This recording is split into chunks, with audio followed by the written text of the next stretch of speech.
Hello friends, welcome to the new episode of my channel I Prince. এবং এই ভিডিওতে বেশ কয়েকটা আপডেট তোমাদেরকে দেবো। তার আগে এই মুহূর্তে বাংলাদেশ ইন্ডাস্ট্রির জন্য বা ঢালিউড ইন্ডাস্ট্রির জন্য স্বস্তির একটা আপডেট, প্রচণ্ড ভালো একটা আপডেট, সেটা নিয়ে মূলত কথা বলবো। এবং একটা ব্যাপার আমি বলতে চাই, আমাদের বাংলা ইন্ডাস্ট্রি থেকে কিন্তু ঢালিউড ইন্ডাস্ট্রির মধ্যে একতা বা ঐক্যবদ্ধতাটা অনেকটা বেশি।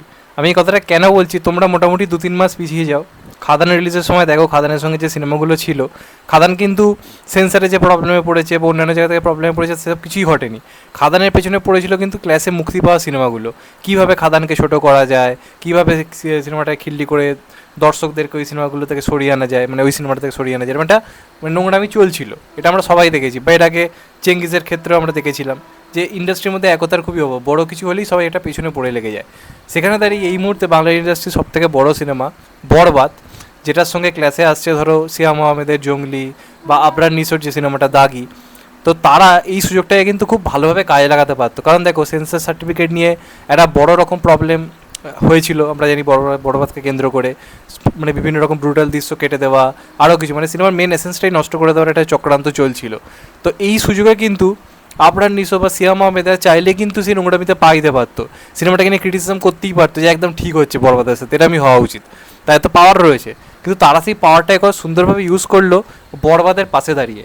আজকে তাদের হাতে সুযোগ ছিল বরবাদটাকে সরিয়ে দিয়ে নিজের সিনেমা রিলিজ করার, লাভ কিন্তু তাদেরও হতো। তারা এটাও জানে যে বরবাদ সামনে থাকলে তারা দ্বিতীয় অথবা তৃতীয় হবে, এটা খুব ভালো করে তারা জানে। কিন্তু তা সত্ত্বেও দেখো কীভাবে তারা সাপোর্ট করলো। আমাদের ইন্ডাস্ট্রি এটা শেখা উচিত, কীভাবে ঐক্যবদ্ধ বা একতাদেরকে ইন্ডাস্ট্রিতে এগিয়ে যেতে হয়। আমার এই জিনিসটা খুব ভালো লাগলো, এটা প্রচণ্ড শিক্ষণীয় ঢালিউড ইন্ডাস্ট্রির কাছ থেকে। আর অপরদিকে বরবাদের জন্য খুবই সুখবর, বরবাদ পুরোপুরি আনকাট সেন্সার সার্টিফিকেট পেতে চলেছে, সম্ভবত ইউ সার্টিফিকেট পেতে চলেছে। এবং তার সঙ্গে সঙ্গে কোনো দৃশ্য আনকাট করা হচ্ছে না, কোনো রকম কিছু পরিবর্তন করা হচ্ছে না, সিনেমাটা যা ছিল তাই হতে চলেছে। তো এটা খুবই ভালো একটা খবর বরবাদ সিনেমাটার জন্য অন্ততপক্ষে। তো যাই হোক, লাস্ট অবধি কী হয় দেখা যাক। তো কোথাও গিয়ে সাকিবিয়ান্সরা জিতে গেল, তারা যেভাবে আজকে মাঠে নেমেছিল, আন্দোলন করেছিল, এমনটা প্রিয় সুপারস্টারদের জন্য মানে সেই মানে খুব ভাগ্যবানরাই পায়। দেবদা, জিদ্দা, শাহরুখ খান, সলমান খান, আল্লু অর্জুন, প্রভাস, তারপর সাকিব খান, এরাই পায়, কারণ এরা সেই জিনিসটা অ্যাচিভ করেছে। তো আজকে সাকিবিয়ান্সরা যেভাবে পাশে দাঁড়িয়েছে, তাদের লড়াই কোথাও গিয়ে সফল হলো। তো এটা একটা খুবই আনন্দের দিক, আমারও ভালো লাগছে ব্যাপারটা। কিন্তু যেটা সবচেয়ে আমি খুশি হয়েছি সেটা হচ্ছে মূলত ঢালিউড ইন্ডাস্ট্রির একতাটা দেখে। এটা কিন্তু সত্যি একটা প্রশংসার জায়গা, কারণ অনেক সাকিবিয়ান্সও আবরার নিসোকে কিন্তু প্রচুর গালাগাল দিচ্ছিল, কিন্তু সেও দেখো এত কিছুর পরে কিন্তু পাশে এসে দাঁড়িয়েছে, খুব সুন্দর একটা বক্তব্য রেখেছে বরবাদের মুক্তি পাওয়া নিয়ে। তো এটা আমার খুব ভালো লাগলো ব্যক্তিগতভাবে। তোমাদের এটা নিয়ে কী মতামত অবশ্যই কিন্তু জানিও। এবার মূলত আমি কিছু আপডেট নিয়ে কথা বলবো। প্রথমেই কথা বলবো রেড 2 আপডেট। অজয় দেবগানের ব্লকবাস্টার মুভি ছিল রেড, এবার সেটারই পার্ট 2 আসতে চলেছে। তো এটা রিলিজ করছে মূলত 1 মে, এবং এটা টিজার সিকান্দারের সঙ্গে আসতে চলেছে সিনেমা হলে, ফার্স্ট টাইম আমরা দেখতে পাবো এমনটা জানা যাচ্ছে।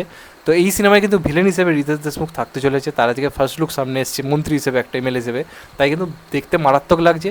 আর যতবারই কিন্তু Ritesh Deshmukh villainous character play করেছে ফাটিয়ে দিয়েছে।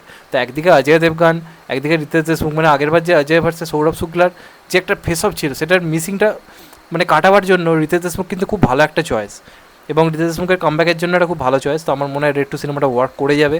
1 মে রিলিজ করছে, তো দেখা যাক লাস্ট অব্দি এটা দিয়ে যাবে, কারণ আবার অনেকদিন পরে একটা দারুণ বক্স অফিস এনে নিতে পারে কিনা। আমার দুজনের লুকটা কিন্তু বেশ ভালো লেগেছে, তোমাদের কেমন লেগেছে অবশ্যই কিন্তু জানিও। এর পরবর্তী আপডেটটা মূলত বড়ে মিয়া ছোট মিয়াকে কেন্দ্র করে। অনেকে বলতে পারে এতদিন পরে বিএমসিএম নিয়ে আবার কি আপডেট আসতে পারে, সিনেমা বক্স অফিসে ফ্লপ, তবুও টিভিতে খানিকটা সিনেমাটা স্যাটেলাইট মোটামুটি ভালো পেয়েছে। এখন এই সিনেমাটা কিন্তু বাংলা ডাব মুক্তি পেতে চলেছে, সিনেমা হলে নয়, টিভিতে এটার বাংলা ডাব কিন্তু মুক্তি পেতে চলেছে সোনি আর চ্যানেলে এই শনিবার দিন, অর্থাৎ 29 তারিখে মোটামুটি দুপুর না রাত্রিরে আমি দেখলাম বড়ে মিয়া ছোট মিয়া কিন্তু বাংলা ভার্সন রিলিজ হয়েছিল। তো বাংলা ডাব কিছু টিজার এসছে, বাংলা ভার্সনের ডাবিং কিন্তু বেশ ভালো হয়েছে, ভালো প্রফেশনালিজমের সঙ্গে কিন্তু ডাবিংটা করা হয়েছে। তো অক্ষয় কুমারের সিনেমা অ্যাজ এ ফ্যান প্রথমবার বাংলা ভাষায় দেখছি, সেটা দেখে ভালো লাগলো। আর এটাও একটা ব্যাপার যে বিভিন্ন চ্যানেলে কিন্তু অন্যান্য ইন্ডাস্ট্রির বাংলা ডাবিংয়ের কিন্তু গুরুত্ব আস্তে আস্তে কিন্তু বাড়ছে। তো দেখা যাক শেষ পর্যন্ত কেমন হয়। তোমাদের এটা নিয়ে কি মতামত অবশ্যই জানিও। যারা দেখতে চাও বাংলা ভাষায়, তারা সোনি আর চ্যানেলে শনিবার দিন চোখ রেখো, আশা করছি তোমরা দেখতে পারবে। এবারে মূলত এটা নিয়ে কথা বলবো, সিকান্দার ইন্টু গজনি। এবার এটা শুনে অনেকে বলতে পারে যে সিকান্দার সিনেমায় কি তাহলে গজনির কোনো ক্যামিও থাকতে পারে, কারণ সিকান্দারের একটা ভালো নাম বলা হচ্ছে সঞ্জয়, আর অপরদিকে গজনিতেও আমরা আমির খানের নাম জানতাম সঞ্জয়। তো এইসব কিছু প্লাস আজকে হঠাৎ করে সলমান খানের পেজে দেখা গেল যে আমির খান তার সঙ্গে একটা প্রমোশনে যুক্ত হয়েছে, যেখানে লেখা রয়েছে ওপরে সিকান্দার মিটস গজনি।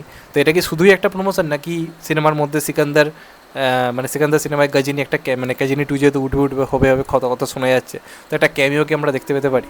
দেখো হবে কি হবে না এক্ষুনি বলা মুশকিল, তারা কিছুই রিভিল করতে চাইছে না, সিনেমা হলের জন্য সবটা রেখে দিচ্ছে। যদি এটা হয় সিনেমার যা কালেকশন করবে তার 4 গুণ বেশি কালেকশন করার ক্ষমতা রাখে। জানি না এটা হবে কিনা, এটা হওয়ার চান্স আমার মনে হয় কোথাও গিয়ে নেই। তবে তারা মূলত একটা প্রমোশনাল ভিডিও আনতে চলেছে যেটা প্রমোট করবে আমির খান নিজে, এবং সে আর কি এই পুরোপুরি একটা অংশ হিসেবে ক্যাম্পেইন হিসেবে থাকছে, কারণ এর মূলতাদের সঙ্গে আমির খানের সম্পর্ক যথেষ্ট ভালো, আর সলমানের সঙ্গে যথেষ্ট ভালো সম্পর্ক। তো সেই হিসেবে তারা এটা একত্রিত হয়ে করছে, মূলত একটা প্রমোশনাল ভিডিও হিসেবে একটা ইন্টারভিউ কাইন্ড অফ কালকে আসতে চলেছে। তবে সিনেমায় ক্যামিও থাকবে কিনা এটা আমি একদমই এখন বলা মুশকিল। তবে যদি একবার থাকে এই সিনেমাটাকে বক্স অফিসের কোনোভাবে আটকানো যাবে না, যদি নেগেটিভ রিভিউ পায়, যদি এই জিনিসটা থেকে থাকে ভাই আটকানো যাবে না। তো দেখা যাক শেষ পর্যন্ত কিছু সারপ্রাইজ প্যাকেজ থাকে কিনা। এই ব্যাপারটা দেখে খুব ভালো লাগলো, সলমান আমির একসঙ্গে, সিকান্দার ইন্টু গজনী। তোমাদের এটা নিয়ে কি মত অবশ্যই কিন্তু জানিও।